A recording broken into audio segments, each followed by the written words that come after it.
Hello, students. I hope you are doing good. This is your maths tutor, and the topic that we are going to cover today is equations. So let's just start from the start. Like, if I write this one thing in front of you, like 2x plus 1 equals to 0 and 2x plus 1, which one of these both do you think is an equation? This one or this one? Obviously, the one that's containing the sign of an equals to is an equation, and the one that does not contain the sign of an equals to is not an equation, right? So, what would we be calling this thing? Then, just for your information, we would be calling it algebraic expression, okay? So what do we learn from this basic example? Here we learned that the mathematical expression must contain an equals to sign for it to be called an equation. So let's just write a few more examples of equation here. We can call 5x plus 4 equals to 0 an equation.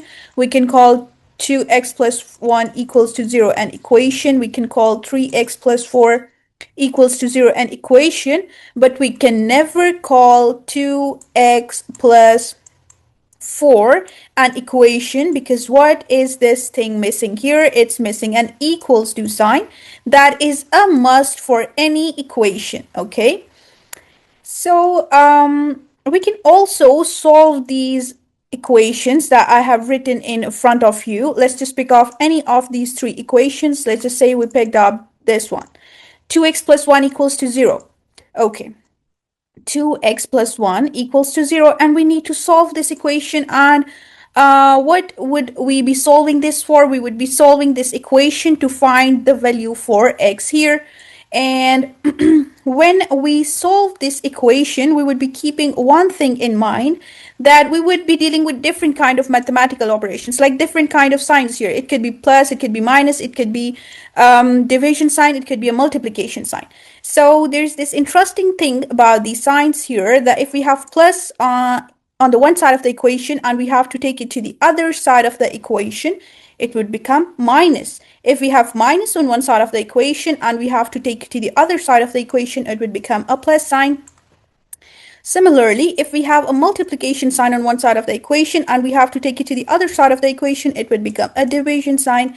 And if we have a division sign and we have to take it to the other side of the equation, it would become a multiplication sign. So the main thing that we noticed here in all of this stuff is that each sign is getting changed to the opposite of its sign. Plus to minus, minus to plus, multiplication to division, and division to multiplication. So that's the basic thing that we need to keep in our mind when we have to find the value for x, or when we have to solve this equation. So let's just start solving this equation. First off, let's just pick up plus 1. And we have to move it to the other side of the equation. And what did we learn just now? That whenever we would have to take plus 1 to the other side of the equation, it would become minus 1, right? And now what we are left with on the one side of the equation, we are left with 2x. And the 2 here is getting multiplied with x. So when we have to take 2 to the other side of the equation, it would get divided by minus 1, right? So the answer for our x is going to be equals to minus 1 over 2. Is it clear? I hope that this one would be clear. It was a much simpler thing. The only thing that we need to keep in mind by solving such kind of equation is this changing of sign that would be happening while changing the sides of the numbers when we would be solving it for finding the value of y. Okay. So let's just move to the next question. Let's just solve one more question of this sort. We have another equation here, 2x plus 4 equals to 0. Okay, so we have to solve this now. So what would we be doing first? We would be taking plus 4 to the other side of the equation. That would be 2x equals to minus 4, right? And what would we be doing in our second step? We would be taking this 2 to the other side of the equation now. And this 2 right here is getting multiplied with x. And when it would move to the next side of the equation, or to the opposite side of the equation, it would get divided by 4 here. So our value for x is going to be 2 times 2 is equals to 4. So it's going to be negative 2 our value for x here is negative 2 that we have solved for 2x plus 4 equals to 0.